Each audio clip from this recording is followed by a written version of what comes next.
Que siempre se habla de la gente joven como que son unos fascistas y en cambio no se habla de una juventud que se está organizando contra el cambio climático, de una juventud que a nivel feminismo, género, está a años luz de todo lo que hubiéramos podido soñar nunca.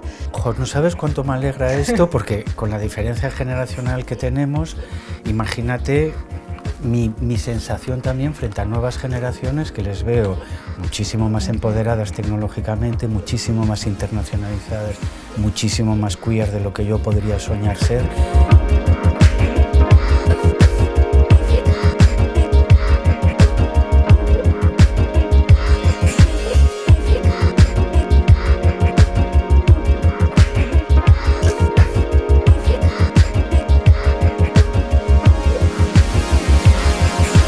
Joder, un placer. Igualmente. Un placer este encuentro y gracias a Kepo también por invitarnos, ¿no? Quería decirte que os he estado leyendo con pasión y arrebatado y tal, porque realmente es muy bonito cómo lo contáis. Quería que me explicaras un poco por qué os anonimizáis como una y tú también, como gato o como furry en este encuentro. El anonimato es una parte como súper importante de Proyecto Una desde el principio y es una manera de estar en Internet reivindicando como la esencia de este Internet, ¿no? Que al final es esta mentalidad colectiva que no tiene por qué beber de estas individualizaciones que hacemos hoy en día. Y la verdad es que es muy difícil ser anónimo o utilizar identidades colectivas en el Internet de hoy en día. Es como que todo te juega en contra todo el rato, ¿no? Y requiere como de un esfuerzo constante, pero para nosotras es como nuestra potencia, ¿no? Para empezar, que gracias a esto tenemos como total libertad de decir lo que queramos y lo que creamos conveniente en cada momento, sin más límites que los consensos del propio colectivo. Y también nos protege, ¿no? Porque al final estamos señalando discursos de odio en Internet, estamos señalando el poder, o este es nuestro objetivo. Eso, anonimato y neutralidad eran las dos cosas que dieron origen a Internet, ¿no? Y que hemos ido perdiendo progresivamente. Sí. Luego también me gusta mucho por lo que tiene de tradición, ¿no? Porque es toda una ética hacker, no Exacto. Necesitamos poner nombres y apellidos, trabajamos en una construcción colectiva. Y también de tradición en el sentido de que mucha de la gente que más nos ha influido, por ejemplo, a la gente con la que trabajo, desde donde trabajo, pues ha vivido de nombres colectivos. Sí. Y no ha querido individualizar lo que hacían. Es el contrario de lo que pretende el Internet comercial, ¿eh? De hecho, hoy en día el objetivo es generar tu marca personal, exponer al máximo, pero cuidando muchísimo la imagen que das. Y de ahí es real que salen oportunidades profesionales que al final se mezclan, ¿no? con lo personal, y es como muy difícil salir de esta rueda, ¿no? y de dejar de estarse como optimizando individualmente como producto todo el rato. Sí, entra mucho dentro de lo que es el ethos, ¿no? La manera de concebirse de los sujetos en el neoliberalismo, ¿no? En el capitalismo. Tienes que convertir tu propia persona, ¿no? Y todo lo que tienes, desde tu bici a tu casa, si la tienes, o tu cuarto incluso, ¿no? En un activo. Y bueno, claro, esa es la trampa, yo creo, de acabar viviendo una ficción, ¿no? Y que además esa ficción no está conectada del todo, o a veces es antitética con lo que realmente quiere ser, ¿no? Creo que muchas veces la conversación sobre hábitos digitales, sobre pantallas, lleva a una responsabilización individual, pero el problema no se va a solucionar solo con esto. O sea, es muy importante pensar que esto hay que solucionarlo con cambios profundos, porque no es que la gente esté intentando sacar dinero debajo de las piedras porque se haya vuelto más avariciosa, sino que hay una precariedad. Total. Y un problema de acceso a la vivienda en este país y un montón de circunstancias que llevan a que no se pueda plantear de otra manera, ¿no? Sí, es un poco aquello de la emprendeduría, ¿no? O el ser empresaria de ti misma, ¿no? Y rentabilizar todo con el máximo de eficacia y de eficiencia posible. Todo esto lleva a un colapso, de alguna manera, ¿no? nuestras vidas colapsan porque nuestra identidad digital nos arrebata incluso capacidad de espontaneidad, nos formatea en colectivos que no se cuidan, que no cuidan de lo más próximo, de lo más inmediato, ¿no? Que son indiferentes frente al dolor social más inmediato y en cambio viven pues de solidaridades y de hermandades y sororidades digitales que no se sabe muy bien, que no se materializan en ningún cuidado concreto, ¿no? Y en una sociedad que obviamente ha convertido el colapso casi en un destino inevitable. Y al final este colapso del que hablas a mí me da la sensación de que es algo que está ocurriendo con el clima, con el genocidio en Gaza, con un montón de cosas que convierten la realidad en insoportable y el futuro en inimaginable, ¿no? Entonces, ¿pero qué pasa? Que lamentablemente en los colapsos se sigue viviendo y se sigue existiendo y sigue pasando el tiempo y después del colapso viene pues el poscolapso o otra cosa, ¿no?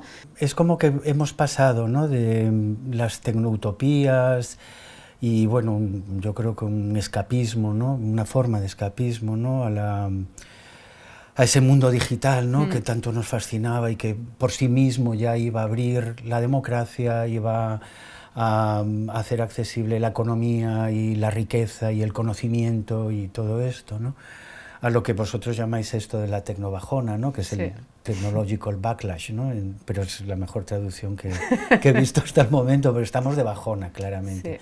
Y sin embargo, a lo mejor no somos capaces ni de reconocer lo que fuimos, porque la primera década de este siglo fue en este sentido maravilloso, ¿no?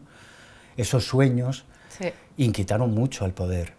Y estoy hablando de todos los Occupy, que fueron precedidos de, obviamente, no es una cosa del oeste siquiera, que nace en el Magreb, ¿no? Y en la que el 15M es una explosión, ¿no?, de creatividad, y todo eso parece como que se ha venido abajo y que ha sido reemplazado de manera inevitable y total por los criptobros, por un heteropatriarcado digital que ya no oculta su crueldad, que hace gala de ella.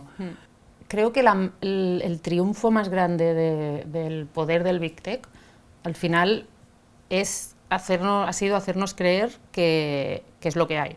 Exacto. ¿No? Hacernos creer que no existe ninguna alternativa y que no hay un Internet más allá, hasta el punto de borrar el Internet que fue y que todas las que tenemos cierta edad vivimos. Las redes sociales comerciales ahora mismo son insoportables, es que son peores que la teletienda. Yo creo que a nivel de formato lo que se ha impuesto es el reality. Trump viene de 10 años, de más de una década de reality. Su gobierno, su forma de gobernar es un reality. Totalmente.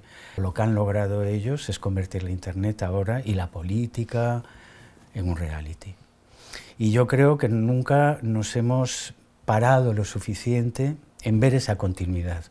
Y esa continuidad yo creo que arranca en que todas las posibilidades de interactividad, que en el fondo la interactividad es yo te respondo a lo que me dices sin saber lo que me vas a decir y condicionas mi discurso y mutuamente, pues la interactividad es solo para el lucro empresarial y corporativo, que era lo que ocurría con el reality, ¿no? Entonces poco a poco han ido restando, creo yo, soberanía y autonomía y nos han convertido pues en esclavos digitales. Estamos hablando de un género que arrancó en el año 2000 y 25 años más tarde ya ha colonizado el nuevo medio de medios que es Internet y ha colonizado lo que es la expresión política, por decirlo de alguna manera, ¿no? Astra Taylor dice una cosa muy interesante, que es que lo importante de los cambios y de las implementaciones tecnológicas no son las cosas nuevas que aparecen con la implementación de la tecnología, sino las cosas que permanecen pese a la implementación de la tecnología. Siguiendo el hilo del reality, creo que no se puede entender el Internet y el ecosistema informativo actual, que al final es lo mismo, sin pasar por Berlusconi. Pues sí, lo de Berlusconi yo creo que es capital, lo de Berlusconi y Aznar, porque son contemporáneos. En ese momento yo creo que se quiebra, cuando la guerra del Golfo, en ese momento se quiebra el contacto con la realidad. Y de hecho todo el rollo de la posverdad y todo eso nace de ahí. Entonces, comprarles la expresión de fake news es entrar a alguien que no quiere realmente debatir sobre la realidad, es entrar en un falso debate. Y creo que deberíamos de llamarles directamente mentirosos. Y la mentira, fundamentalmente, según nosotros lo enfocamos en lo que es la pseudoinformación, es pseudomentira, información, porque no es información, no son noticias, no son ni siquiera notas oficiales. Cuando Trump dice, yo voy a hacer esto, simple y llanamente está haciendo un anuncio publicitario de unas intenciones que él tiene con una capacidad persuasiva, apabullante, y unas intenciones que no dejan de ser pura y simplemente meterse a la gente en el bolsillo para hacer con ella lo que quiera y hacer sobre todo más negocio. Que vivimos en el régimen de la mentira porque somos nosotros los que sostenemos esa mentira y la sostenemos porque la viralizamos. Incluso cuando nosotros estamos respondiendo a Trump, a alguna de las mentiras de Trump, y lo estamos poniendo a parir con memes, etcétera, etcétera, lo que estamos es permitiéndolo que ocupe más y más esfera pública y no se hable, pues, por ejemplo, de Madami, el que se está presentando ahora en Nueva York y que puede significar un cambio muy importante en la política estadounidense, el Partido Demócrata, etcétera, etcétera, ¿no? Y bueno, un gobierno al que mejor miente, porque nosotros le hemos llevado ahí, ¿no?, de esta manera. Y me parece que ese juego perverso no hemos acabado ni de identificarlo bien, ni de desarrollar, ¿sabes?, las estrategias necesarias. Es decir, ¿cómo hacemos para desmantelar la mentira? Sí. Sin alimentarla. ¿Sabes? Esa es un poco, a mí me tiene frito esto. Claro, estaba pensando que este es el gran tema, ¿no? Al final es la viralidad del mal, claro, que es este concepto que utilizamos. Sí que a mí me da la sensación de que sí que en los últimos años lo estamos identificando. O sea, como que más gente, o la gente antifascista o comprometida, ya está entendiendo que señalar la mentira todo el rato, o que señalar a alguien que está intentando llamar la atención en Internet diciendo cosas muy graves, no es una buena táctica, porque lo que hace es que esta persona crezca. Otro gran triunfo del Big Tech y al final de estas fuerzas reaccionarias es el de que no hablemos de nuestra agenda nunca. Exacto. Porque que es lo que tú estabas diciendo, porque las cosas gravísimas que dice cada día Trump, o el escándalo que monta el influencer de ultraderecha de turno, ocupan muchísimo espacio, y al final todo esto está inmerso en un ecosistema digital de medios que hace que a esto se le dé mucha importancia, porque estamos ya en el bucle en el que se genera más clickbait, se genera más tráfico, por lo tanto más dinero, más ingresos publicitarios, y no estamos saliendo de ahí. No estamos saliendo de ahí.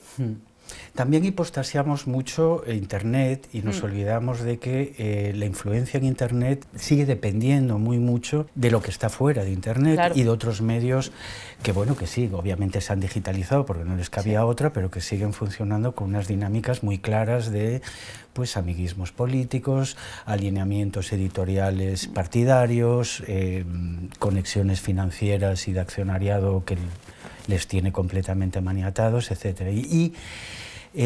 Pues eso, los Vito Quiles y compañía y tal, pues tienen la fuerza que tienen porque Jiménez Los Santos antes les da antena, porque Telemadrid y la Comunidad y el Ayuntamiento de Madrid les llena las arcas, porque el Partido Popular les admite como periodistas a pesar de ser propagandistas. Claro, claro, ahí, ¿no? Hay que dejar de pensar que lo digital o Internet en sí mismo son una esfera separada. Claro, claro. Esto no es así. O sea, al final Internet se sustenta sobre una materialidad, responde a un montón de relaciones de poder, geopolíticas, económicas, etcétera, de producción, y hay que saberlo ver desde ahí, porque esto forma parte de este desempoderamiento también, ¿no? Esta invisibilización del Internet y de la tecnología en general, que al final es algo que está súper presente en la vida de casi todo el mundo ahora mismo, desde que nos levantamos hasta que nos vamos a dormir, pero muy poca gente sabe cómo funciona.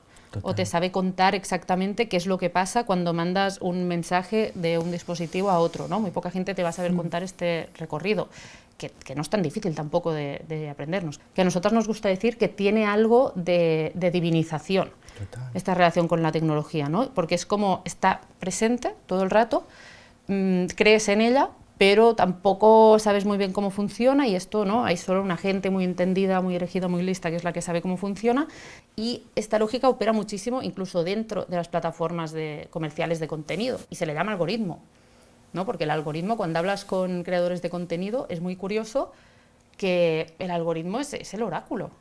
Sí. El algoritmo tú lo alimentas con ofrendas, y si lo has hecho bien, que nunca lo sabes, porque a veces la ofrenda es adecuada, a veces no. Ese es el poder. Mejor podríamos retomar la historia de las dietas digitales, ¿no? Porque nosotros, cuando formulamos lo de dietética digital para adelgazar al Gran Hermano, queríamos enlazar ese tipo de cuestiones, ¿no? Igual que ahora pues hay muchos veganos, vegetarianos, gente cada vez más consciente de lo que se mete al cuerpo y de las consecuencias de eso, pues yo qué sé, en las redes de abastecimiento, en el tipo de economía o en el calentamiento global, que podían hacer ese paralelismo, ¿no? Y que el problema son las monodietas, ¿no?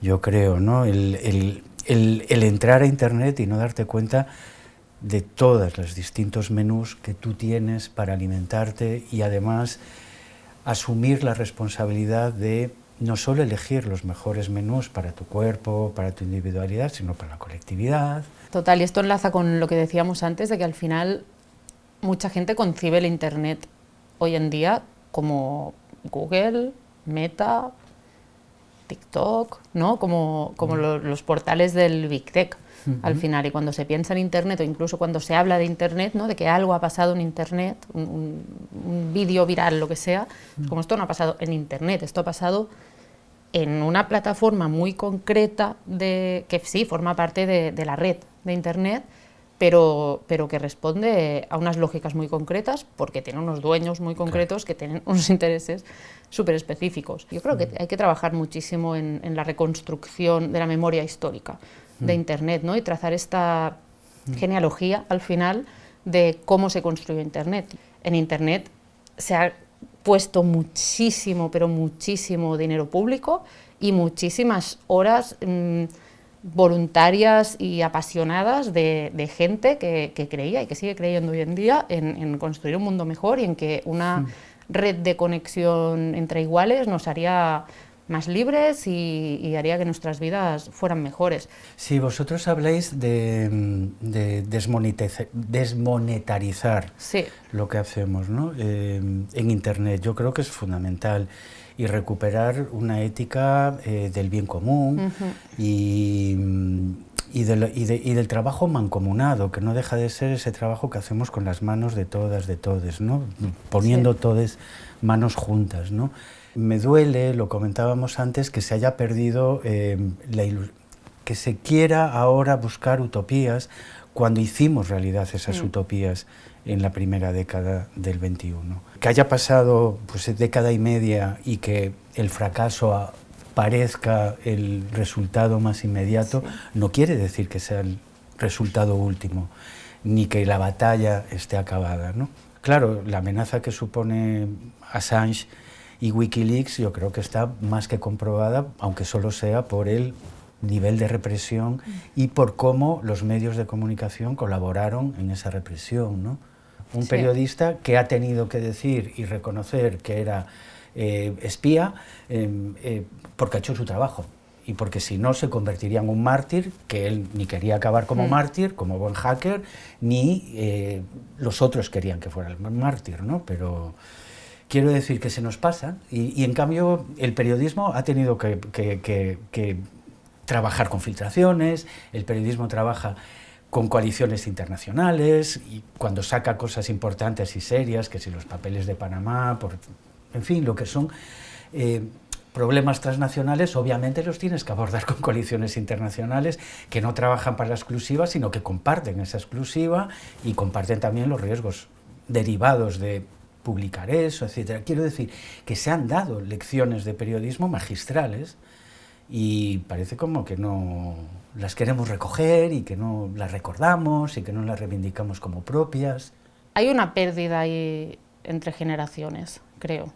Sí, ¿no? O sea, nosotras nos encontramos mucho en Pantube, que es esta red de creadores de contenido en la que estamos, con mucha gente joven que crea contenido, que está súper politizada, que hablas con ellos y te dan 1000 vueltas a nivel discursos filosóficos de género, de geopolítica, Exacto, de mil sí. cosas, pero que a lo mejor no han pisado nunca una asamblea. Y no conocen un Internet fuera de estas plataformas comerciales. Y son gente, es como una situación muy curiosa, porque a veces es gente que tiene clarísimas muchísimas cosas, pero lo ha vivido todo desde el cuarto de su casa. Y ha estado ahí politizándose, pero esta politización ha llevado, ¿no?, a ejercer como una militancia de comunicación digital, pero no se parecen nada en las militancias de antes, y Sin no hay una cuerpos, conexión, ¿no? que siempre se habla de la gente joven como que son unos fascistas. Es un horror. Esto es un horror, entra absolutamente dentro del marco del que estábamos hablando antes, del clickbait y de la viralidad del mal y de hacer que los fenómenos pasen porque no lo has parado de repetir.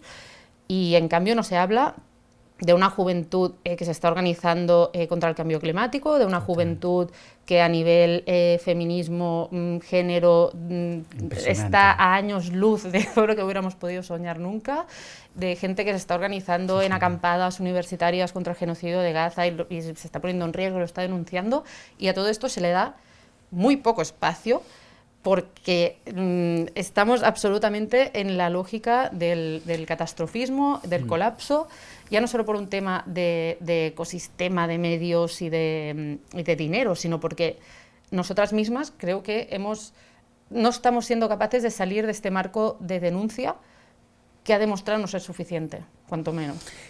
Jo, no sabes cuánto me alegra esto, porque con la diferencia generacional que tenemos, imagínate mi sensación también frente a nuevas generaciones que les veo muchísimo más empoderadas tecnológicamente, muchísimo más internacionalizadas, muchísimo más queer de lo que yo podría soñar ser, y que en cambio han perdido, no han conocido, no han tenido acceso. A lo mejor les hemos vetado ese acceso también nosotras, ¿no?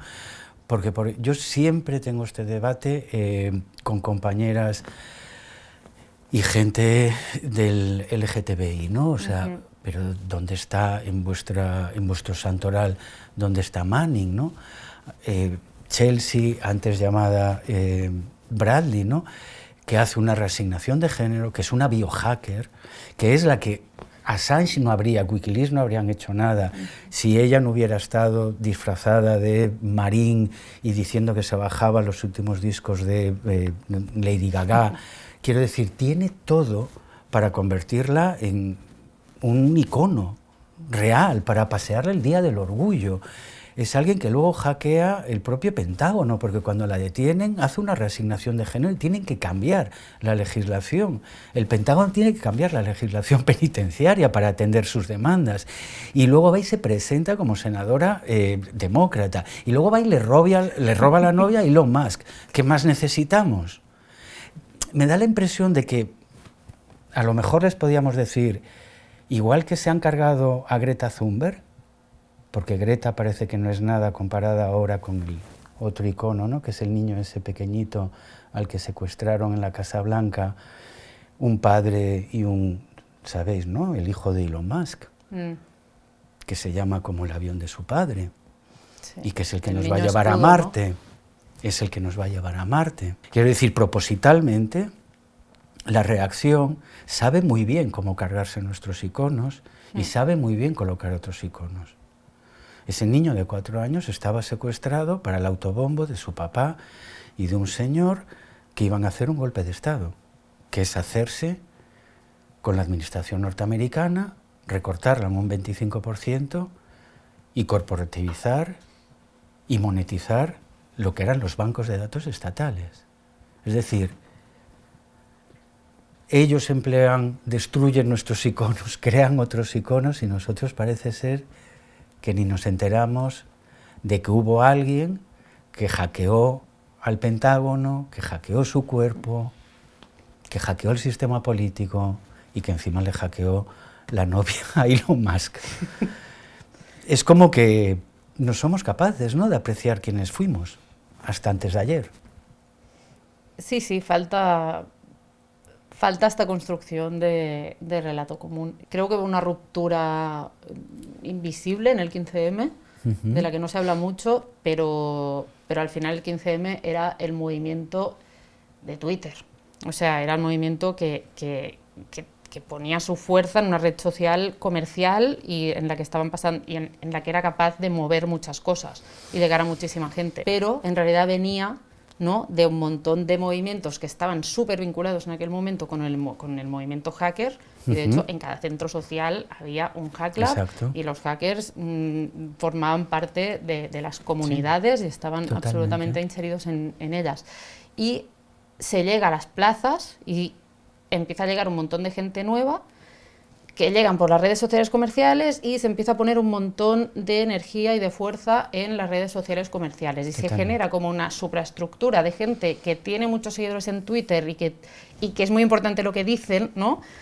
Y de ahí vienen muchas cosas luego si tiramos de este hilo, pero en realidad siguen habiendo en las plazas gente en comisiones de comunicación, en estructura, en no sé qué, intentando tirar para N-1. En aquel momento suben los seguidores de N-1, creo que a 100.000, o sea, una barbaridad, tuvieron que poner nuevos servidores, o sea, fue como o sea, se intentó construir ahí algo, ¿no? Fue una oportunidad de oro que yo creo que se perdió.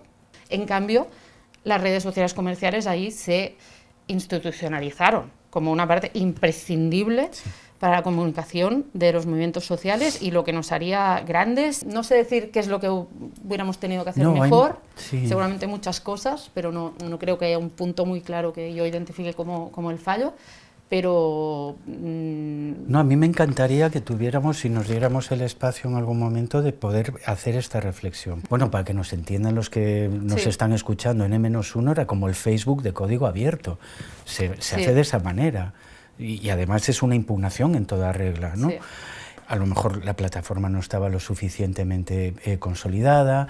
Es probable que también el movimiento de software libre haya confiado demasiado en sus potencialidades evidentes y no haya buscado pues, políticas públicas, ¿sabes? Porque es que el software libre en sí mismo no es política.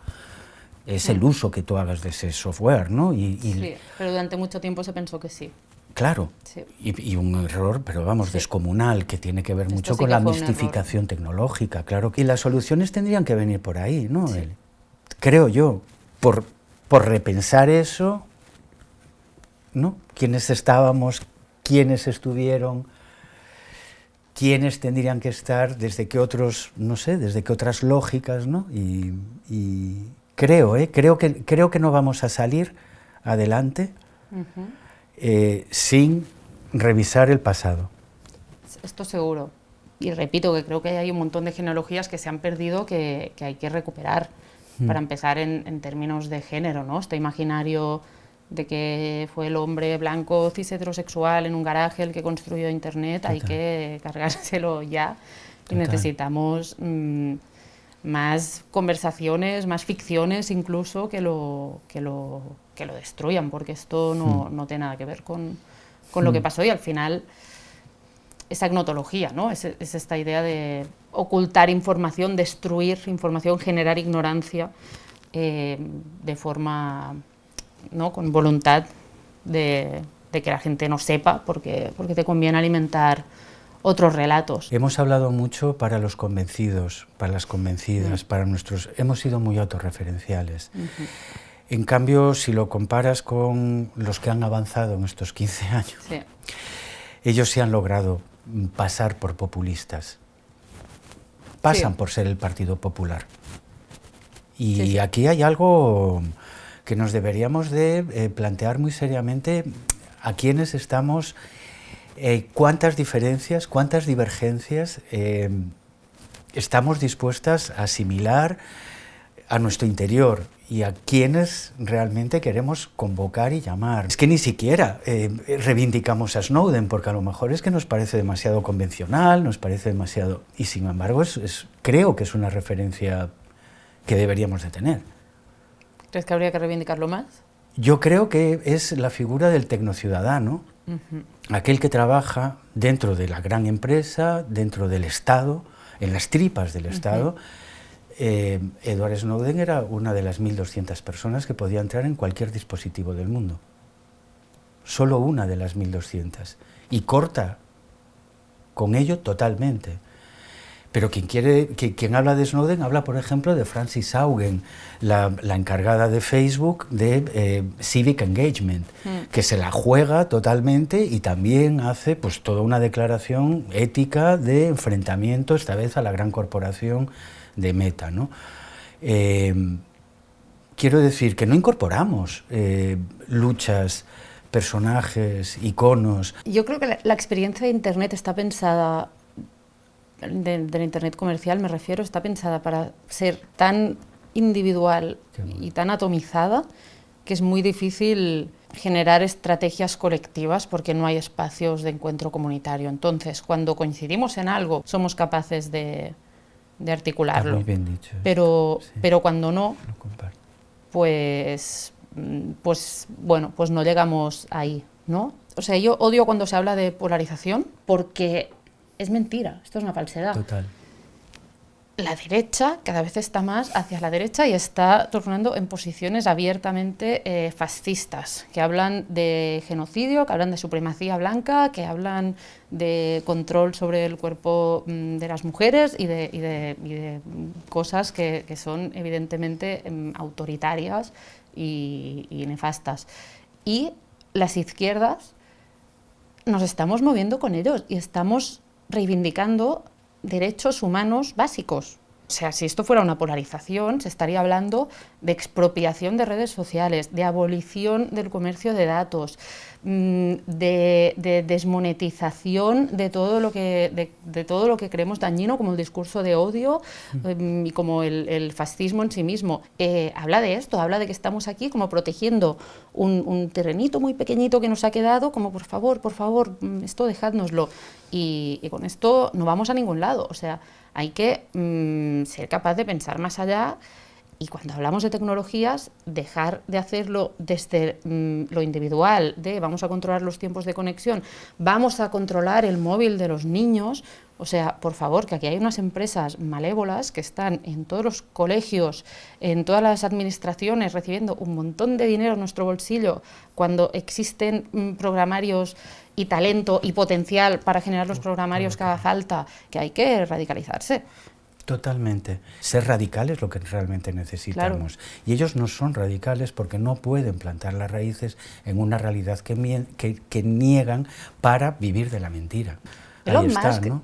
tiene muchos hijos, porque este señor se cree que tiene que repoblar el planeta con su maravillosa genética, pero tiene una hija trans que se llama Vivian, que es maravillosa. Hizo una portada en la Teen Vogue, que también es un medio muy guay de Estados Unidos, que hay que tomar como referente comunicativo, porque habla de política desde un anticapitalismo dirigido a gente joven, contando verdades sin tapujos y me encanta. Sí, como muy fresco, muy guay.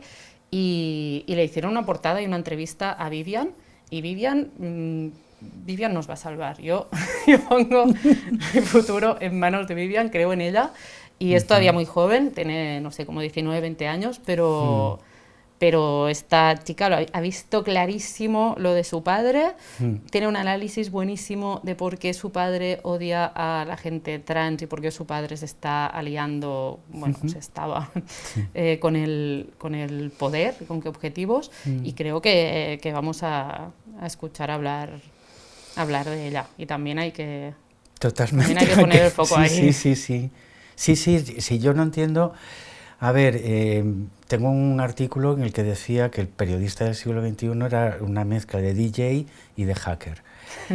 ¿En qué sentido? DJ, de coger los mejores contenidos de la red, por ejemplo, esto que me acabas de comentar, y machacar durante toda una temporadita con el tema. Y digo hacker en el sentido de que si de algo tiene que ser activista un periodista, es de cualquiera que sea su tendencia ideológica o el medio para el que trabaje, es activista de la transparencia, ¿no? Y bueno, a lo mejor lo que también tenemos es que introducir un poco de responsabilidad en el usuariado, ¿no?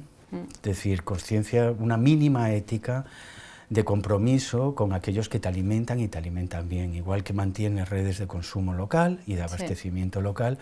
Hombre, qué mínimo, ¿no? Que una declaración de amor, como es una suscripción de, oye, te quiero, porque me cuidas. Y como sé que me cuidas, pues aquí tienes 60 euros que son, nada, 5 copas, ¿no? Esta noche, pues mira, van para ti. Bueno, todo es gratis, todo es de muy fácil acceso y entonces, bueno, pues es difícil que la gente se plantee pagar por algo a no ser que tenga muy claro el análisis y haya llegado a esta conclusión, porque ¿para qué voy a pagar por algo que puedo obtener gratis? Ahora todo el mundo está pagando por 4 servicios distintos de streaming, cuando no hace tanto Por Dios. Pirateábamos todo por torrent, yo lo sigo haciendo, por cierto, y teníamos acceso al contenido, además con toda una reivindicación y se estaban barajando propuestas económicas para que la gente que vivía del contenido audiovisual pudiera seguir siendo remunerada, pero sin que hubiera empresas por medio llevándose beneficios multimillonarios, ni que hubiera una diferencia en la posibilidad de acceso a la cultura según el dinero que tuvieras, ¿no? Se estaban planteando un debate, creo, como muy rico, muy interesante, y hoy en día es como... la gente le dices que has visto algo y te dicen, ¿qué plataforma? Y dices, bueno, yo qué sé. ¿Y cómo lo hicieron esto? Pues poniéndolo muy difícil, ¿no? Y amenazando mucho con el tema pirateo. A diferencia de que si pagas muy poquito, pues tienes acceso a todo un catálogo, no te tienes que preocupar por cerrar ninguna ventana, ni que te vaya a entrar ningún virus. Sí. Y además, una vez ya te tengamos aquí y ya te hayas olvidado de cómo hackear, vamos a subir el precio, vamos a poner anuncios, vamos a quitar cosas del catálogo, vamos a hacer que necesites 5 plataformas distintas, pero las plataformas comerciales son un gran ejemplo de esto, ¿no? Y de esta idea de tener que ir recortando todo el rato para darle más beneficios a tus grupos inversores, oráculos, dioses, ¿no? También de algún modo. Pero no es economía productiva. Claro. O sea, no genera productos, más bien explota, rentabiliza lo que hay o los degrada progresivamente. Y claro, es lo lógico de un proceso de oligopolio, ¿no? Sí. O sea, si ya tienes públicos cautivos, ¿por qué tienes que tratarlos bien? Pero esto tiene mucho que ver con lo de la McDonaldización que nosotros empleábamos también como explicación de por qué hemos llegado donde hemos llegado. La enxetificación o la mierdificación tiene que ver con que eso, con que tú haces pagar un coste, quiere decir, pones a la usuaria a trabajar por 2 euros, vas de grasa, ¿no? De sal y de azúcares hasta arriba, falsas calorías, pero bueno, es un reel de TikTok, quiere decir, boom, boom, boom, boom, ¿no? Todo muy bajo coste, porque bueno, pues lo estás poniendo a trabajar para ti. Es curioso esto que hablas de la McDonaldización, que es monodieta de Trump, por ejemplo. Claro, porque Naomi Klein ya hablaba de esto, claro, sí, ¿no? Es que Cuando es lo contaba mismo. Todo el proceso de globalización por el cual las franquicias acababan triunfando, que es esta idea, que es la idea en sí del Internet comercial, que es, yo pongo unas franquicias aquí, ¿no? Implemento el McDonald's en donde sea, y durante mucho tiempo lo tengo a pérdidas, porque tengo un montón de capital de inversión. Y vamos a resistir el tiempo suficiente para que todo el mundo se arruine, o sea, todo el resto de pequeños negocios que estén en el mismo sector se arruinen, y entonces ya, pues yo tengo el monopolio y voy a poder poner el precio que me dé la gana y a empezar a generar ingresos. Y así funciona la economía de plataforma, ¿no? Y las celebrities son solo una estafa piramidal, es lo que explica todo esto, ¿no? Claro. Que en Kepo nos dicen que tenemos por lo menos que señalar algún punto de luz. Siempre nos preguntan qué podemos hacer, ¿no? Y nosotras estamos en el Fediverso, creemos que hay que fomentar otras redes y hay que habitarlas y hacer que crezcan y relacionarnos desde otros sitios que no sea el Internet comercial, pero sobre todo lo que hay que hacer es repensar nuestra relación con Internet, porque estamos en un punto de inercia, ¿no? Y estamos en un punto en el que tú creas cualquier cosa y lo primero que tienes que hacer es ¿no? pensar un poquito en el SEO y generar un nombre y guardar la cuenta de Instagram de lo de otro y de lo de más allá. Esa lógica es criminal. Claro, ¿cómo nos vamos a comunicar? ¿A quién queremos llegar? ¿No? Como darle esta importancia, ¿no? La importancia que requieren a estas decisiones y no darlas por supuesto, porque llega un punto en que parece que solo existe lo que está en Internet comercial. A nivel individual, al menos esa era nuestra propuesta cuando decíamos, cuidado con el gran hermano, con alimentar al gran hermano. Yo creo que ahora estamos en el punto de cuidado que nos va a devorar. Nosotros hablábamos de reglas muy básicas, que tienen que ver, por ejemplo, decíamos, no te metas No te metas a un dispositivo tecnológico si no sabes qué es lo que quieres. Hazlo siempre con un propósito. Para pasar el tiempo y matar el tiempo, no, porque te van a matar a ti. Claro. 2, hombre, ya que estás ahí dentro, hazlo en común, hazlo para hacer algo con otros, ¿no? Hombre, siempre mejor, pues no sé, el cibersexo que no el porno, sin más, ¿no? Así, ¿no? La masturbación, hombre, busca otros con los que compartir, crear, gozar. Y hombre, si eres capaz la tercera cosa era, si eres capaz de luego convocarte fuera de la red para tener algo de cuerpo, ¿no? Un cuidado de una red de carne y hueso que te sostenga cuando se vaya la luz, pues qué bien, ¿no? Sí. Y con esas 3 cosas, si es nos un muy buen educáramos, inicio. ¿no? Y luego ya no te quiero contar si encima te juntas para construir Claro. tu nido en la red, tu propio, ¿no? tu propia casita, tu espacio seguro pero abierto a otros y en colaboración con otros, ¿no? Un punto de luz, aunque pueda parecer contradictorio, es la tecnobajona. O sea, esta masificación de la tecnobajona, de la que ya se venía hablando desde ciertos sectores desde hace mucho tiempo, puede ser el punto en el que le demos la vuelta. O sea, la gente está buscando alternativas, la gente no está contenta con su vida digital y hay un consenso social, ¿no? Está en el sentido común ahora mismo que Internet ha hecho mucho daño a la sociedad y a las personas individualmente. Entonces, tenemos que ser capaces de introducir en el debate estas ideas que requieren hacer un análisis profundo, entender qué hay detrás de todo esto, entender a qué lógicas neoliberales al final está respondiendo todo este sistema y, por lo tanto, entender que podemos construir otro Internet y que podemos decidir cómo queremos que sea el Internet. Reapropiarse, ¿no? Exacto. De las cosas para cobrar autonomía, claro. Que es ser muy consciente de cuáles son tus recursos y los que compartes con los demás, y soberanía, dirigir eso hacia donde queremos, ¿no? Sí, reapropiarse, construir, destruir algunos probablemente. Por supuesto. Tocará, ¿no? Sí, sí. Como un neoludismo. Total, desconexión estratégica y conexión súper estratégica y entre todas y todos. Exacto. Un placer, gata. De verdad. Un placer, muchas gracias.